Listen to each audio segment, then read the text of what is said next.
பூங்காற்றே இங்கே வந்து வாழ்த்து, பூ போன்ற பிள்ளை முகம் பார்த்து பாராட்டி சொல்லு ஒரு பாட்டு, பால் போன்ற வெள்ளை மனம் பார்த்து.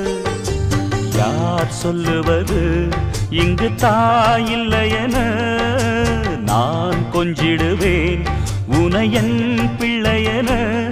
என்றும் வாடாமல் ராஜா நீ வாழ்க, பூங்காற்றே இங்கே வந்து வாழ்த்து, பூ போன்ற பிள்ளை முகம் பார்.